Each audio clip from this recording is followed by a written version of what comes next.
ni ngome imara. Jina lako likufu. Asante kwa neema kwamba tumeamka. Asante kwa neema kwamba umetuleta. Asante kwa neema kwamba umetuketisha mwenyewe Baba. Asante kwa neema kwamba umetuleta. Liinuliwe jina lako. Wewe ni Bwana ambaye tunasimama hii madhabahu kwa shukrani. Zaidi tunasimama kwa toba kwa sababu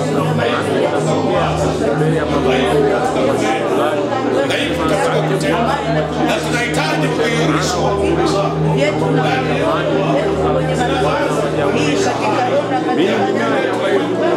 Ili tutembee sasa katika naomba Mungu wa rehema kuishi kama Mungu wa majina ya siku ya leo yakamilikiwa. Majina ya siku ya leo yakamina mcheza. Majina ya siku ya leo wewe ni baraka yetu. Wewe ni kibali chetu. Wewe ni baraka yetu. Tunaletea madhabahu. Madhabahu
kwa ibada.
Nina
Ingilia kati kila watu.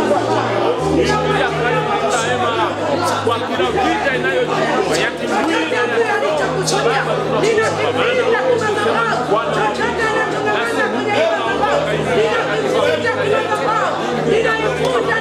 inakwenda kinyume na kila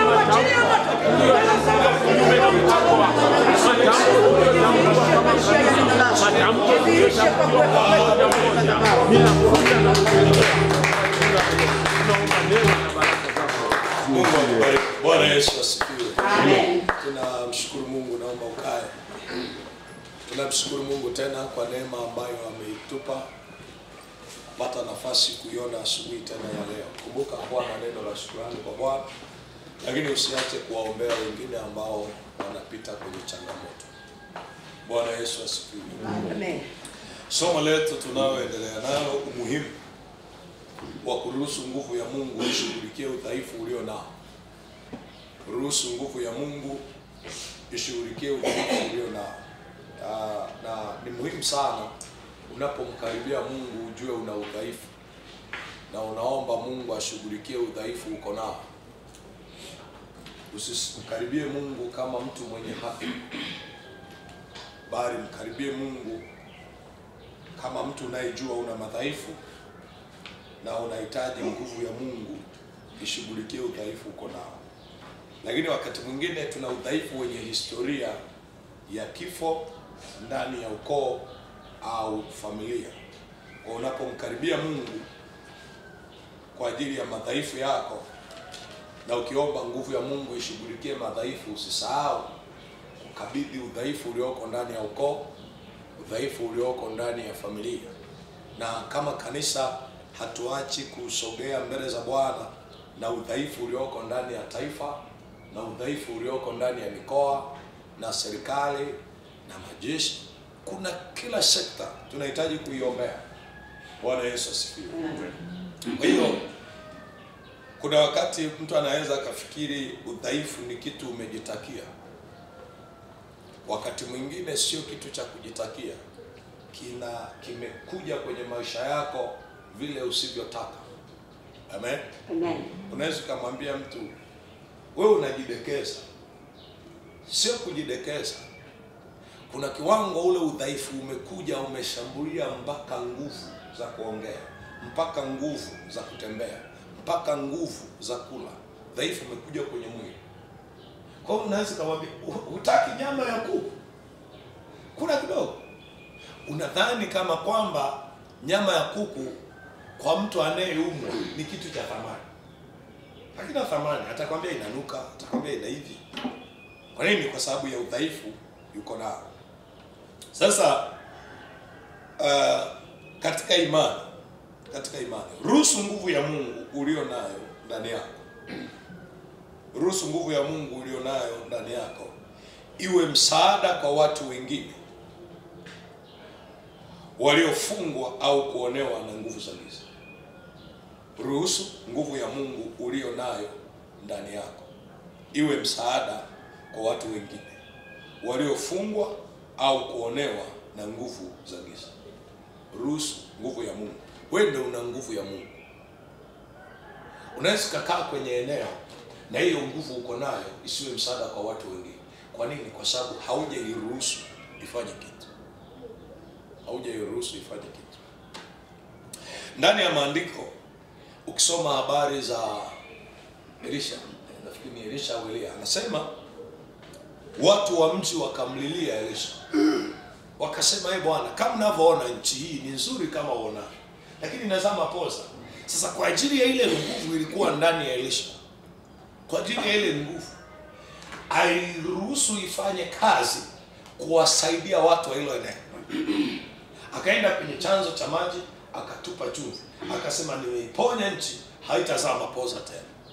Maana yake kilichoponya ni ile nguvu ya Mungu ilikuwa ndani yake. Aliruhusu ifanye kazi kwenye eneo. Bwana Yesu asifiwe. Kwa hiyo wewe uliokoka, wewe unayemwamini Mungu, ruhusu nguvu yako ya Mungu iliyo ndani yako, ile nguvu uko nayo, ruhusu iwasaidie na wengine katika madhaifu wako nayo. Na ndio maana unaona Twende kwenye kitabu cha nabii Isaya. Kwenye kitabu cha nabii Isaya ule mlango wa 61. Naomba nisome. Nabii Isaya ule mlango wa 61. Angalia ile mistari ya mwanzo.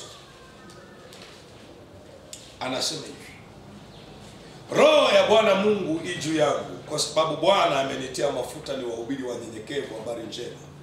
Amenituma ili kuwaganga waliovunjika moyo, kuwatangazia mateka uhuru wao, na hao waliofungwa habari za kufunguliwa kwao, kutangaza mwaka wa Bwana uliokubaliwa na siku ya kisasi cha Mungu wetu, kuwafariji wote waliao, kuwaagizia hao walioko katika Sayuni wapewe taji ya maua badala ya majivu, mafuta ya furaha badala ya maombolezo, vazi la sifa badala ya roho nzito, wapate kuitwa miti ya haki iliyopandwa na Bwana ili atukuzwe.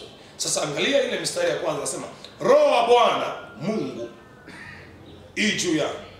Ile neno Roho ya Bwana Mungu i juu yangu, anataka kusema nguvu za Mungu ziko pamoja na Bwana Yesu asifiwe. Amen. Anaposema Roho ya Bwana Mungu i juu yangu, anataka kusema nguvu ya Mungu iko pamoja na hiyo nguvu niliyoivaa au niliyopewa ina uwezo wa kufanya yafuatayo. Anaeleza pale, anasema jambo la kwanza ni wahubiri wanyenyekevu habari njema, ile nguvu iliyoko juu yake. Alafu anasema jambo la pili, ili kuwaganga waliovunjika moyo. Hilo jambo la pili. Jambo la tatu anasema kuwatangazia mateka uhuru wao. Jambo la nne, hao waliofungwa habari za kufunguliwa kwao. Jambo la tano, kutangaza mwaka wa Bwana uliokubaliwa. Jambo la sita, siku ya kisasi cha Mungu wetu.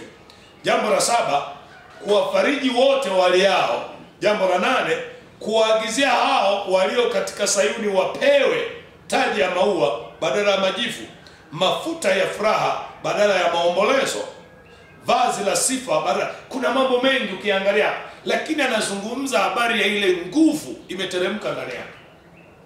Bwana Yesu asifiwe. Kwa nguvu ya Mungu inapokuja ndani yako haifanyi kimoja, inafanya vingi.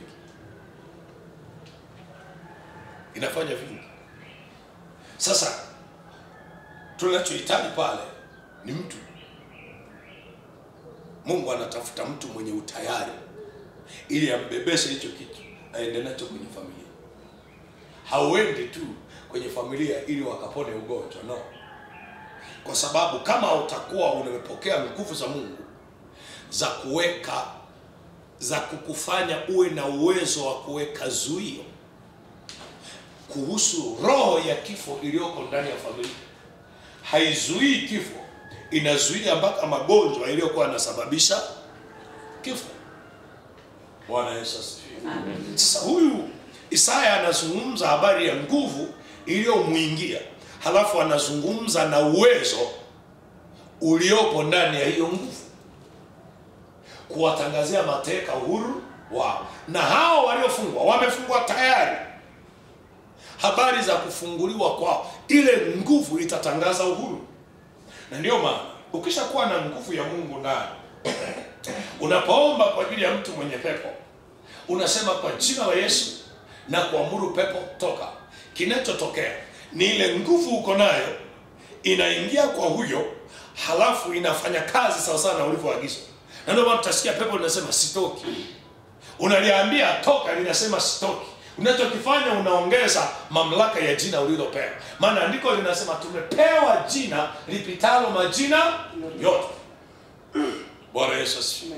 Sasa ni nguvu uko nayo. Ni nguvu uko nayo. Na ndani ya Biblia yote tunajua wale wana wa Skewa kweli walikuwa na maarifa ya namna ya kufanya, lakini hawakuwa na nguvu ya Mungu. Kwenye ile kazi walikuwa wanaenda, Mungu hakuwa pamoja na wao. Walipenda matokeo ya kazi, hawakumpenda mwenye kutenda ile kazi. Kwa sababu anasema kwenye andiko, kwa maana Mungu hufanya kazi na wale wampendao. Na ndio maana kitu cha kwanza unaona Mungu anasema mpende Bwana Mungu wako kwa moyo wako, kwa sababu kisha mpenda Mungu, Mungu anachokifanya anaanza kufanya kazi na wewe. Mimi nimeambia huu mfano mara kadhaa. Mimi nilipompenda mke wangu, nilipompenda, sasa hivi mke wangu anafanya kazi na mimi. Tukienda shamba, tukienda kwenye mifugo, sasa mke wangu anafua, ananipikia chakula, kwa sababu anafanya zile kazi. Kilichotangulia nini? Upendo. Sasa kama unampenda Mungu, Mungu anaanza kushughulikia madhaifu uko nayo, anaanza kushughulikia mahitaji uko nayo. Ndio maana msisitizo hapo kwenye zile amri za Mungu, ukishampenda Bwana Mungu wako kwa moyo wako wote, kwa nguvu zako zote, anaongeza anasema na umpende na jirani yako kama. Maana yake utabeba udhaifu wake. Ukisoma kwenye Injili ya Yohana anaposema kwa maana jinsi hii Mungu aliupenda ulimwengu, alipoupenda ulimwengu alishughulikia madhaifu yaliyoko ulimwengu. Bwana Yesu asifiwe. Bwana Yesu asifiwe.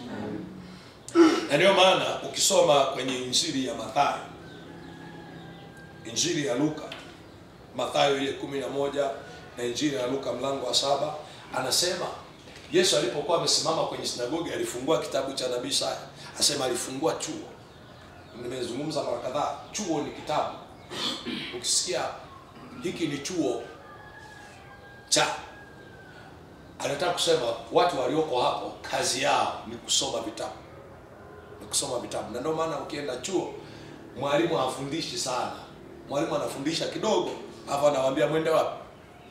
Maktaba, mkasome vitabu. Kwa anaposema chuo ni kitabu. Na ndio maana huyu ukisoma kwenye Injili anasema Yesu alipokaribishwa kwenye sinagogi alifungua chuo cha nabii Isaya. Alifungua kitabu cha nabii Isaya, akasoma maandiko haya. Alichokuwa anakizungumza hapa ni uhalisia wa mambo.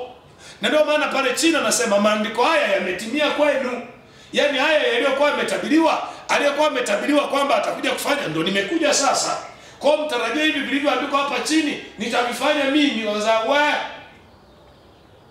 anasema wakamsukuma, wakataka kumpiga kwa mawe, Yesu akaondoka. Kwa hiyo haya yaliyoandikwa hapa wao hawakutendewa. Kwa sababu gani? Hawakuonesha utayari wa ile nguvu ya Mungu ifanye kazi ndani yao. Bwana Yesu asifiwe. Kwa hiyo kama unahitaji nguvu ya Mungu ifanye kazi ndani yako, jambo la kwanza utayari. Utayari. Hauko tayari, endelea kukaa kanisani. Kwa sababu hata jiwe liko kwenye maji tokea uumbaji wa Mungu na haliko tayari kulainika. Ila liko humo. Nenda kule Kiera, Ziwa Nyasa, yako mle tangu Mungu anaumba. Yako. Lakini bado yanaitwa, ukichukua jiwe la hapa linaitwa jiwe. Ukienda kwenye mto mle ukitoa jiwe na lenye ile linaitwa jiwe. Ukienda Mwanza kule milimani kule kuna mawe. Na yale yaliyoko Ziwa Victoria ni mawe. Ukienda Iringa kuna mawe. Na yale yaliyoko bahari ya Hindi ni mawe. Mawe yanabaki kuwa mawe. Lakini kama uko tayari, lazima uwe na moyo wa sponge. Amen. Amen. Lazima uwe na moyo wa sponge. Rudi nyumbani, kata godoro. Ukichukua kile kipande cha godoro, ukidumbukiza kwenye maji, ukikishikilia mle kwenye maji ndani ya dakika moja hivi, ukikishikilia hivi, utakapokitoa kimefyonza nini? Maji. Hata ukiweke juani kitatunza yale maji kule ndani. Ukija ukikamua yale maji yatatoka. Na sisi tu hivyo, tuwe kama sponge. Tukiingia kwenye madhabahu tufyonze nguvu za Mungu. Halafu tukitoka tuna nguvu za Mungu, tunaenda mtaani. Sasa huko mtaani mtu atakayetugusa anakutana nacho. Kwa nini? Tuna nguvu iko kule ndani. Lakini tukikaa kama mawe, hamna neno. Hamna neno. Na ndio maana Yesu alisema mkinyamaza. Mkinyamaza ninyi hamna neno, mimi mawe yatafanyaje? Yataimba. Mawe yangu kanisani yana sifu na kuabudu. ila yanajulikana mbele za Mungu kwamba nini? Mawe. Unajua usiku nimewaza sana. Umesikia kuna wimbo mmoja nimeusikia kabla ya maandamano yaliyotokea nchini kwetu. Nimeusikia ameimba mtu mmoja sijui ni nani, lakini ameimba wimbo ni wa kihisia sana. Yule dada ametangazwa sana sasa, anasema yale maneno, anasema nini ule wimbo unaitwa? Namfikiri tu yule dada, lakini mimi anasema ni kama anataka kueleza kwamba mimi ndio yule niliyegombana na ndugu zangu kisa wewe. Sio kama umeusikia huo wimbo. Unajua yule dada, yule bwana aliyeimba ule wimbo, ameimba wimbo unagusa maisha. Halafu kuna watu wanaimba nyimbo za kuabudu kanisani hazigusi maisha ya watu. Yaani kama unaona sasa na yule tumchukue au anaimba hapo, maana inaonekana anaimba mambo yanayogusa maisha. Yaani imba kitu kimlete Mungu kimlete mtu kwenye uhalisia. Sasa yule aliyeimba ameimba amegusa maisha ya watu. Sasa yule dada akiwa pale ameguswa na ule wimbo mpaka machozi yanatoka. Sasa kwa sababu anataka kuna kitu kimegusa kule ndani. Yaani kuna uimbaji unagusa moyo. Kuna ibada zinagusa moyo. Bwana Yesu asifiwe. Lakini ni utayari. Vyote hivyo vimefungwa kwenye utayari.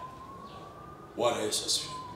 Sasa basi, Yesu wakati anazungumza habari ya maandiko haya yametimia, alikuwa anataka kuambia hayo aliyoyatabiri Isaya, mimi nimekuja kuyatimiliza. Lakini walipomkataa yeye, walikataa na nguvu zake. Amen. Amen. Bwana Yesu asifiwe. Amen. Okay. Labda nitakuonesha jioni kwenye andiko la jioni. Lakini nataka kusema hivi. Ukimkataa mtu wa Mungu, umeikataa nguvu ya Mungu iliyoko ndani ya mtu wa Mungu. Amen. Amen. Ukimkataa mtu wa Mungu, ukimkataa mtumishi wa Mungu, ukishasikia mtumishi wa Mungu, ukimkataa, umeikataa nguvu ya Mungu iliyoko ndani yake. Na unapomkataa yule, kumbe ndani yake amebeba kitu cha msaada kwa ajili ya maisha yako. Ulipomkataa yeye, umekikataa na alichobeba. Okay, tujaribu. Wale walimwambia Yesu, tuliosikia umefanya Kapernaum, fanya na hapa. Unaelewa Kapernaum walisikia kitu gani? Kapernaum walisikia ameponya mtu alikuwa na ukoma. Wamesikia ameponya mtu yule alikuwa ameletwa ameteremshwa kwenye dari. Unakumbuka? Aliteremshwa kwenye dari akamponya. Wakamwambia haya, tuliosikia umefanya Kapernaum, fanya na hapa. Yesu akamwambia nyinyi hamtafanyiwa ishara yoyote zaidi ya ishara ya Yona. Hawakuelewa. Walifikiri Yona atamezwa tena na samaki. Anasema no. Nyinyi ni ishara moja tu ya Yona. Kwamba mtaniona mimi nikiingia kaburini siku ya 3 nitatoka. Yona aliingia kwenye tumbo la samaki siku ya 3 akatoka. Lakini hakuwaambia. Walikuja kugundua baadaye ishara ya Yona. Walimkataa Yesu, wakakataa na muujiza aliyokuwa amebeba ndani yao. Bwana Yesu asifiwe. Okay, ngoja nijaribu tena hivi. Umeona wale wenye smartphone, unaweza kaona. Kuna mtu mmoja anaigiza kama kichaa. Anapita mtaani anaomba na anarekodi kile kipindi. Anakuwa rafu kweli kweli, anakuwa na limfuko hivi sini la mkali ile lichafu, amejaza mavitu mle ndani, makorokoro mengi na nini, anapita anaomba. Watu wanampiga na marungu, anakimbia, wanampiga na hiki anakimbia, wanamtishia na mifagio, vitisho vingi anapata. Lakini atakapomfikia mtu akampa kitu, kule ndani anakuwa na burungutu la fedha.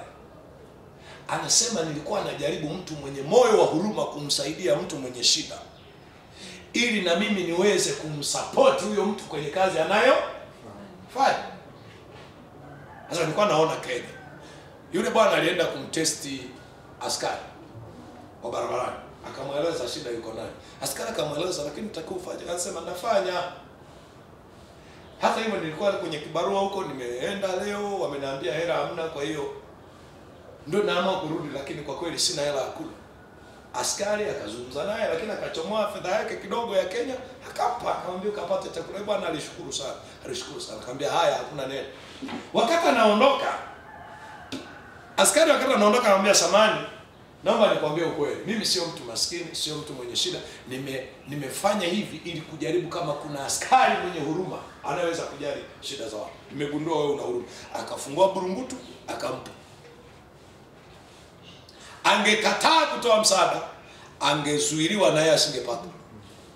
Sasa katoe 10. Unasema labda na mimi ndo wale. Dunia ina mambo yake. Dunia ina mambo yake. Umewahi kusikia ule mfano anasema bahati ya mwenzio usilalie mlango wazi? Umewahi kusoma kisa chake? Naomba nirudie. Anasema kuna kisa kimoja, anasema majambazi walikuwa wametoka kuiba mahali, sijui ni benki, sijui ni wapi, wameiba. Wakaweka hela kwenye fuko, sijui sarufeti lile, wanakimbia. Kwa walipoona wanazidiwa, walifika mahali wakaona kuna mlango huko wazi, wakarusha lile fuko ndani, wakapitiliza. Kumbe kwenye kile chumba kulikuwa na bwana mmoja alirudi kwa kuchelewa, amelewa. Kwa hivyo ingia mle ndani, akajitupa pale kitandani akalala, mlango hakufunga. Kwa ile mwizi yeye amelewa, akalala. Asubuhi anaamka, fuko la hela. Akabeba ile fuko akahama siku hiyo. Akaenda kuanzisha maisha, akawasimulia watu. Watu wakaanza kulala milango. Kaanza kukuta sijui ni gesi hamna, masufuria hamna. Bahati ya mwenzako silalie mlango. Ndio neno lilitokea. Sasa nataka kusema nini? Nataka kusema ukisikia Mungu amemtendea mtu muujiza, sio ngekewa, sio bahati nasibu, kuna maandalizi. Amen. Mungu akimtendea mtu kitu, kuna maandalizi, haja kurupuka. Mungu hakurupuki. Wazaji, turudi tuone taifa la Israeli liko utumwani Misri, linateswa. Mungu alichokifanya hakumwandaa mtu mzima. No. Alitafuta mwanamke abebe mimba. Akabeba mimba. Watu wako utumwani. Mungu ana vision ya miaka zaidi ya 80 mbele. Anaangalia hawa, anagundua tayari mila na desturi hawa zimewaharibu. Hata nikiwabadilisha hawa ni ngumu kubadilika. Akaangalia miaka 120 mbele. Akatengeneza mwanamke mmoja abebe mimba ya kiumbe kinaitwa Musa. Alipobeba mimba, Mungu alilea yule mtoto miaka 40. Ilipofika miaka 40 akiwa kwa Farao, Mungu alimuondoa kwa sababu malezi ya kwa Farao yalikuwa hayampeleki kwenye maono ya Mungu. Akampeleka, Mungu alipogundua Musa amefikisha miaka 40, alimtoa akampeleka kwa Yethro. Alipompeleka kwa Yethro, Yethro alikuwa na kazi ya kumwandaa Musa kwa ajili ya misheni ya Mungu miaka 40. 40 jumlisha 40 ni ngapi? 80.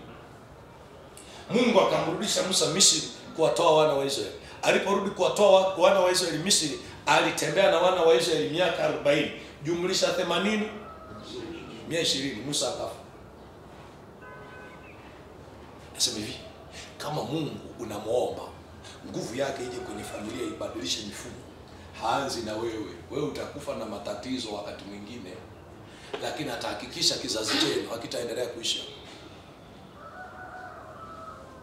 Wewe si bwana wa matengenezo. Kama nataka waje wateseke na wenzako kama wewe, nyamaza. Lakini mimi nakwambia hapa, kuna watu hapa, mama yangu hakusoma shule, hakusoma wakati ule, kwa sababu kusoma mtoto wa kike ni hasara. Unasomesha hapa anaolewa. Sasa hivi wewe changamka. Somesha wa kike ndio wanaokumbuka mzee. Wa kiume wakioa wanakuwa wameoa. Ukiwaambia matatizo na wao wana matatizo. Wanaongoza kwenda kwao kusalimia ni wanawake, sio wanaume. Huu ni mwaka wa 5 na kwenu hujaenda baba. Kila ukijaribu kunyanyua mguu hela hazitoshi. Kwa nini? Ni mfumo. Lakini wanawake wanarudi. Mimi naambia, ukiona upande wa mwanaume mmeenda kule mambo hayabadiliki, kosa sio mwanaume. Ukienda upande wa mwanamke unaona mambo kule yanabadilika, shida ni mwanamke. Mbona anabadilisha huku tu, huku hapo?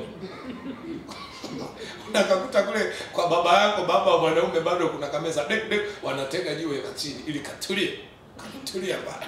Kwa hiyo mnapokula msisukume meza, maana mkisukuma tu mnamwaga mboga. Lakini huku upande wa mwanamke meza ziko strong, na chini pamepigwa rafu. Hapaja sio pazuri sana, lakini pamepigwa rafu. Sio shida mwanaume, shida ni mwanamke. Anaangalia upande mmoja tu. Kwa unapoenda kwenye maisha ya mtu mwingine, lazima kuna vitu ukawe sababu ya mabadiliko. Bwana Yesu asifiwe. Ukawe sababu ya mabadiliko. Badilisha hata zungumza yake. Wanamjua kule kwao mume wako ni mkali. Badilisha awe mtu mwanana anayeweza kupokea maoni ya wengine. Wanajua huyo mke uliooa kwao ni kivuruge. Hata hivyo kwamba umeoa wanasema, "Oh, halau sasa tupumzike. Labda huko nako mwenzetu ataweza." Saidia sasa waseme tokea ameolewa.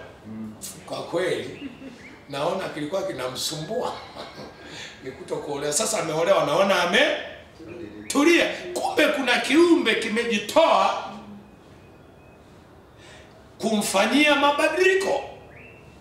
Bwana Yesu asifiwe. Sasa mke ukimrekebisha kwa ngumi, naye anakutafutia mganga. Hakuwezi kwa ngumi, wewe ni mtaalamu. Yeye anaenda kwa mganga. Tayari anakushika masikio. Kuna uwezo unadhoofishwa. Sasa nguvu ya Mungu inapokuja kwenye maisha ya mtu, inashughulikia na ule udhaifu. Aidha umepandwa kiuchawi au una asili ya ndani. Kwamba kwa asili nyewe ni watu wadhaifu, ni watu wanyonge. Nguvu ya Mungu inapokuja kwenye maisha yenu, inaondoa ule udhaifu. Bwana Yesu asifiwe. Anasema kwenye andiko, anasema wale waliokuwa wamekaa katika bonde la uvuli wa mauti, nuru imewaangaza. Sasa nuru inapoangaza, hawaishi kama jana. Naelewa tabu tunayopata hapa mjini. Hapa mjini umeme ukikatika hamkeshi mpaka saa 4. Lakini kijijini ni fresh mpaka saa 4 story. Unajua zile nyanya kesho tukienda pale kumwagilia, itatakiwa tuanzie kule juu. Tuanzie chini, hamna. Kwa sababu tukianzia chini kupandisha, baadaye tukichoka mlimani tutashiba. Tuanzie juu ili wakati tumechoka tutakuwa tunakuja kwenye mteremko. Umewaza vizuri. Halafu kile kindo, hizo ni story mpaka saa 4. Mjini bila umeme. Saa 2 totoro kimya, wote wapo kitandani. Wote wamelala. Kwa nini? Hamna story. Hakuna story. Mazingira. Sasa ile nguvu ya umeme iliyopo inafanya vitu fulani viende. Bwana Yesu asifiwe.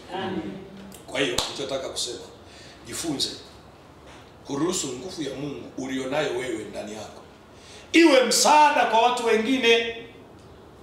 Iwe msaada. Hebu tuende kwenye kitabu kile cha Matendo ya Mitume. Some Matendo ya Mitume mlango ule wa 3. Matendo ya Mitume mlango wa 3 mstari wa 1 hadi wa 10, Mungu akitupa neema. Anasema hivi. Matendo ya Mitume mlango ule wa 3 mstari wa 1 hadi wa 10. Anasema hivi: basi Petro na Yohana walikuwa wakikwea pamoja kwenda hekaluni saa ya kusali saa 9.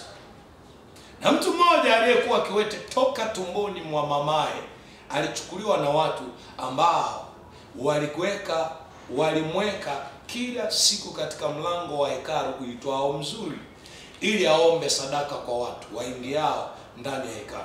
Mtu huyo akiwaona Petro na Yohana wakiingia hekaluni, aliomba apewe sadaka. Na Petro akimkazia macho pamoja na Yohana akasema, tutazame sisi. Akawaangalia akitarajia kupata kitu kwao. Lakini Petro akasema, mimi sina fedha wala dhahabu, lakini nilicho nacho ndicho nikupacha. Kwa jina la Yesu Kristo wa Nazareti, simama uende. Akamshika mkono wa kuume, akamuinua, mara nyayo zake na vifundo vya miguu yake vikatiwa nguvu.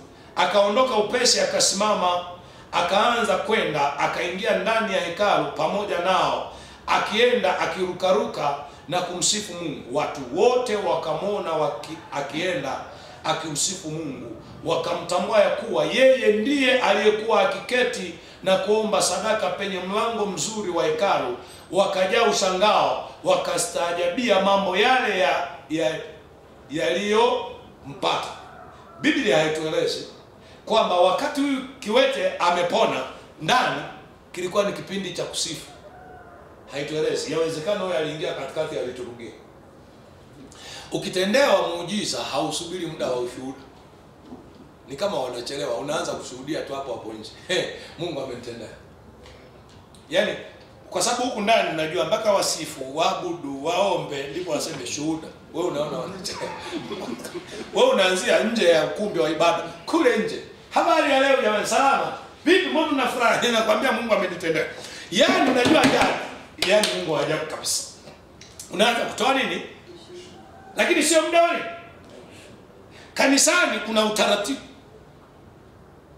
Liturujia ni utaratibu wa kuendesha ibada kanisani.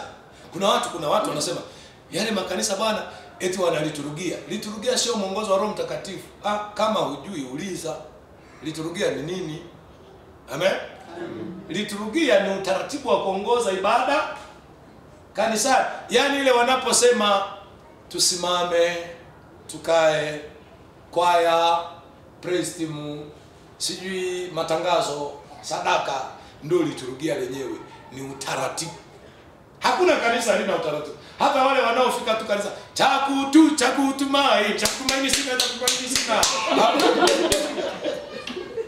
Nao ni utaratibu. Nao ni liturujia. Sasa hai tukae.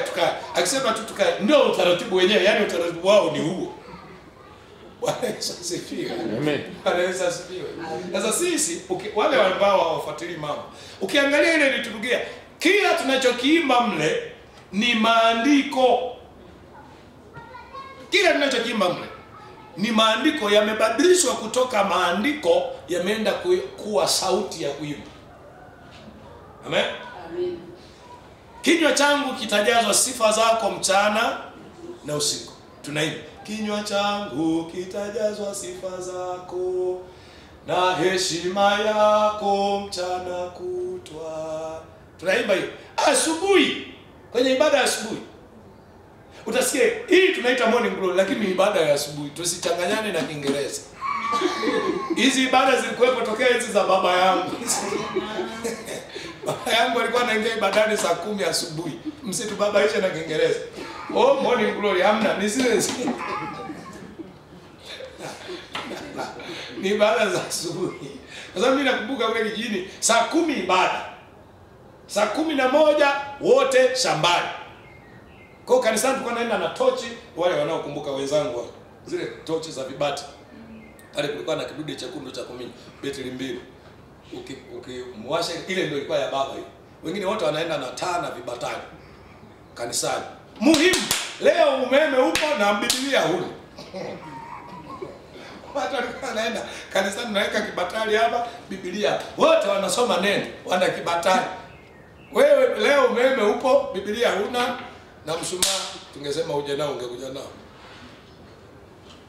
Nataka kusema hizi ibada zinazoitwa morning glory leo ndio zilikuwa zile za ibada za asubuhi. Sasa ile ibada ya asubuhi ilikuwa na maneno haya: Bwana unifumbue midomo yangu na kinywa changu kitanena sifa zako. Sasa ukisoma hiyo mistari, anapozungumza kiongozi, wale waitikiaje, Bwana unikumbushe kwa neema yako, unijirie kwa wokovu wako. Atukuzwe Baba na Mwana. Nampa Mungu utukufu asubuhi. Amen. Asubuhi. Atukuzwe Baba na Mwana na Roho Mtakatifu. Sasa kama ilivyokuwa mwanzo na iwe sasa na siku zote na hata milele na milele. Amen. Haleluya. Asubuhi haleluya inaimbwa. Kumekucha. Amen. Usitutishe na Kiingereza. Oh, hii ni morning glory kutoka. Ni baada ya asubuhi. Nataka kusema kulikuwa na udhihirisho wa nguvu za Mungu. Watu walikuwa wamtafuta Mungu na nguvu zake. Na huku kwenye andiko anasema mtakeni Bwana na nguvu zake. Sasa angalia kitu kimetokea. Petro na Yohana wanaenda hekaluni kusali. Wao wamejiandaa kiibada. Sio kwamba hawana nguvu ya Mungu. Wanaenda kuongeza power. Sio kwamba kuja kanisani uje uwe totoro. Hamna. Uje na wewe na nguvu kidogo. Amina. Kwa kwanza. Amen. Unakuja totoro kabisa. Umepoa. Unadaka moto kweli. Wakati mwingine mashine ya siku hiyo haina nguvu ya kuchaji betri ya 50. Inachaji 5 tu. Kwa hiyo sasa ukienda kule wanapochaji betri za magari, unaona kuna mashine zinatofautiana. Zingine zinachaji betri 10, zingine betri 15, zinatofautiana uwezo. Ukienda kwenye magari, kuna gari ina betri 2, kuna gari ina betri 1. Hii yenye betri 2 maana yake autoneta yake imejengewa uwezo wa kuzichaji zote mbili. Hii yenye betri 1 autoneta yake imejengewa uwezo wa kuchaji betri 1. Sasa unaenda kanisani huko toto, yani wewe toto kabisa, umepoa kama jiwe la barafu. Wanahubiri mpaka ushike moto. Ndio maana itakuwa waruke wakusaidia uwe wa moto. Ruka, shangilia ili tu angalau upashike. Maana huko totolo. Sasa usifike hicho kiwango mtu wa Mungu. Amen. Amen. Usipoe ukawa umepoa mpaka sasa, yani kushika moto ni kazi. Sasa hivi muda wa kukaa kanisani, kadri siku zinaenda, muda wa kukaa kanisani unaanza kuwa mdogo. Unaanza kuwa mdogo. Mimi nawaambia, hata kama na mtoto unamleta hapa Jumapili kwenye ibada ya Jumapili, yani kudaka mafundisho kunahitaji neema. Maana Sido anashinda siku 7. Siku ya 8 masaa 3 ndio anakuwa wapi? Na wakati huo mama ana misheni zake. Hakai 3, anatoroka. Akimaliza liturujia, anapotoroka yeye anatorosha na mtoto. Anaenda. Hakuna neno. Lakini ujue kabisa kuna kiwango cha nguvu ndani ya mtoto kinapungua. Wale wenzangu tulikuwa tunazungumza jana, nikamwambia hizi gari sisi tunazozitumia hizi zinaua betri mapema. Kwa nini? Masafa tunayoendesha. Mimi nikitoka hapo nyumbani kwangu nimewasha gari na kuja hapa nalipaki hapo nalizima.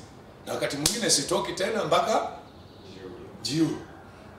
Liko hapo hapo. Tena naliwasha nafika nyumbani nalizima mpaka kesho asubuhi. Sasa hizo betri haziwezi kukaa. Kwa nini?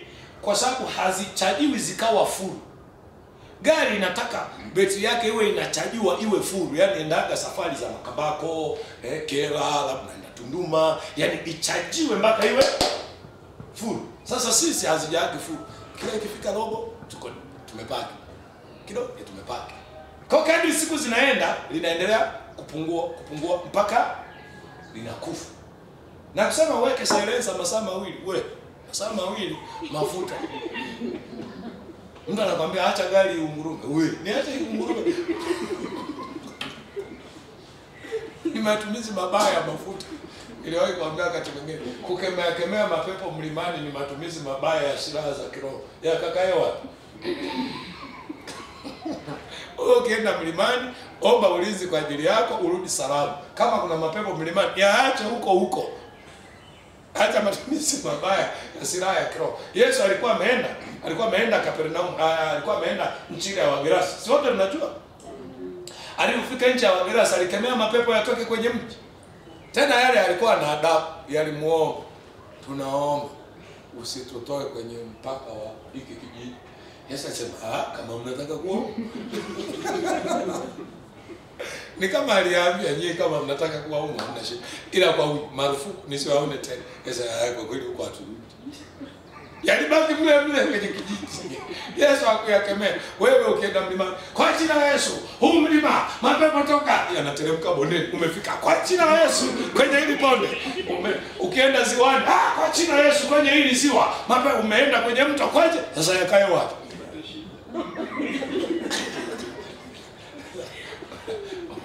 Ufalme wa Mungu ukiwa ndani yako, unafanya kazi ya kukulinda, lakini pia unafanya kazi ya kuwafungua wengine waliofungwa wawe huru. Bwana Yesu asifiwe. Nimeona juzi hapa, wengine mtakuwa mmeona. Nilikuwa nafuatilia kesi moja kule Arusha. Nafikiri mmeona. Baba mmoja alituhumiwa kubaka sio na nini. Imetokea ile kesi kama mmeona. Yule baba juzi ameshinda kesi. Aliposhinda kesi yule baba, mliona amesubiri ndugu. Mmemwona? Aliwaambiwa tu kuanzia sasa baba huko huru. Wewe alichanganya miguu. Spidi alitoka pale getini na spidi.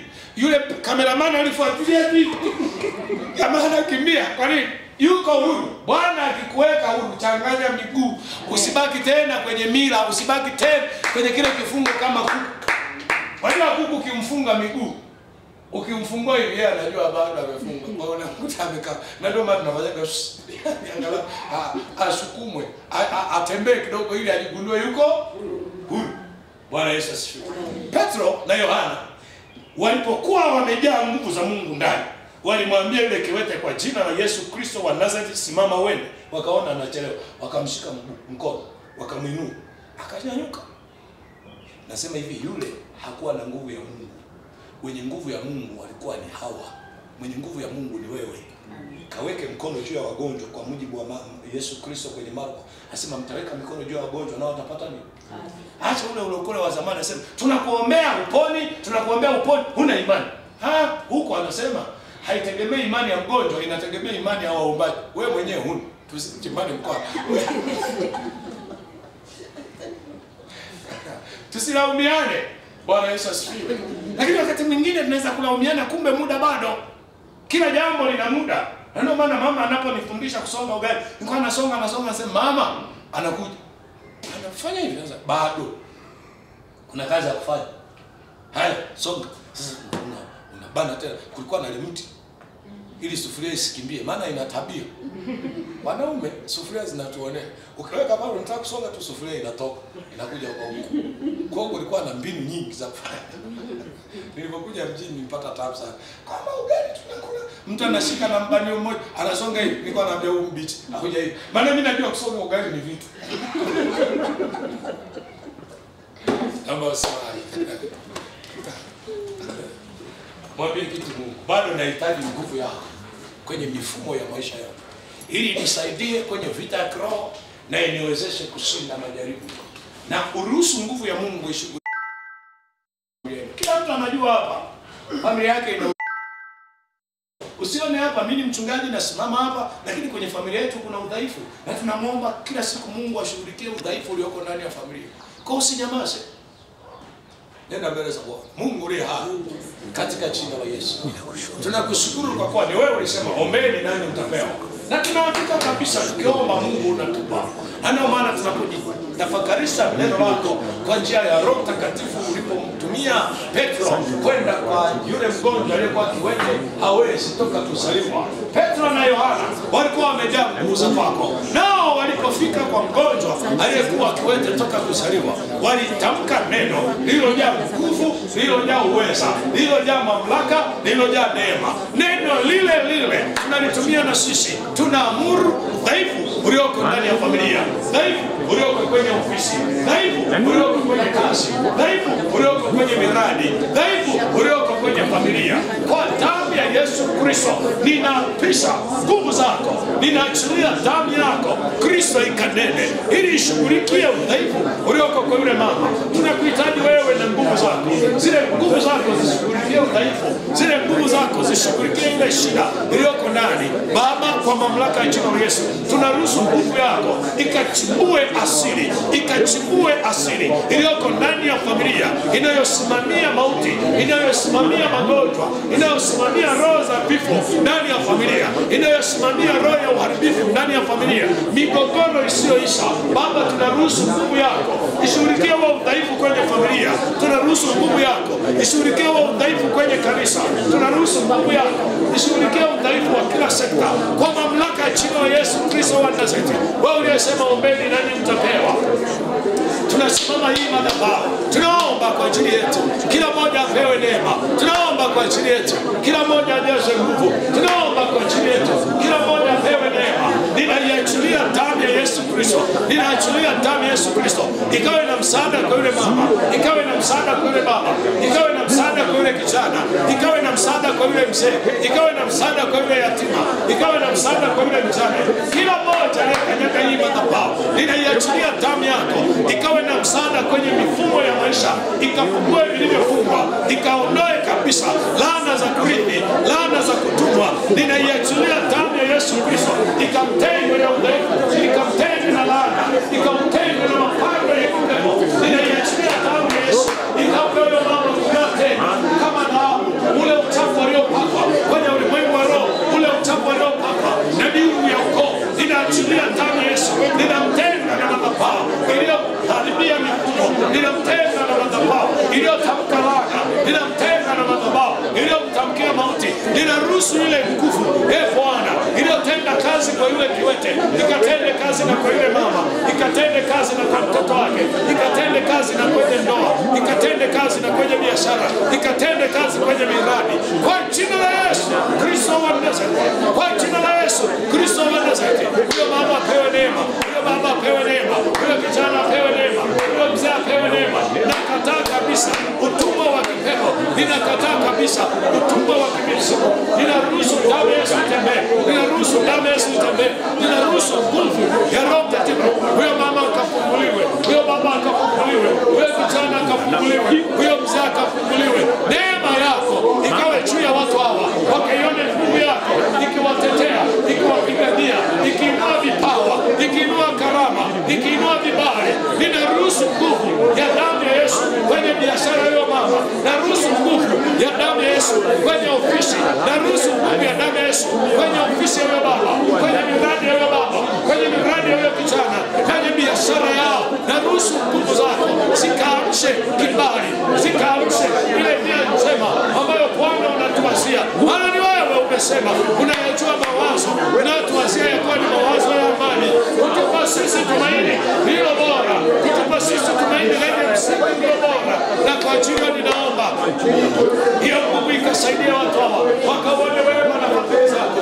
Ulibariki kanisa lako, uwabariki watumishi uliowaita, wamejaze nguvu za kwako, wajaze uweza, wajaze nguvu ili wasimame, wakaiachilia nguvu yako ikatende kazi kwa watu, wakaiachilia nguvu yako ikaponye waliojeruhiwa, ikaponye majeraha ya taifa, ikaponye majeraha ya mkoa, ikaponye majeraha ya familia, ikaponye majeraha ya ukoo, ikaponye majeraha ya mtu mmoja mmoja.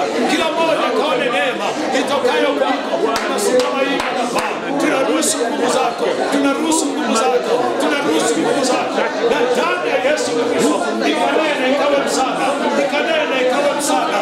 Lango la baraka likafunguke, lango la neema likafunguke, lango la neema likafunguke kwa jina la Yesu, kwa jina la Yesu, kwa jina la Yesu, kwa jina la Yesu Kristo wa Nazareti, kwa jina la Yesu Kristo wa Nazareti. Ninairuhusu damu ya Yesu, ninairuhusu damu ya Yesu, ninairuhusu damu ya Yesu, ninairuhusu damu ya Yesu, ninairuhusu damu ya Yesu, ninairuhusu damu ya Yesu.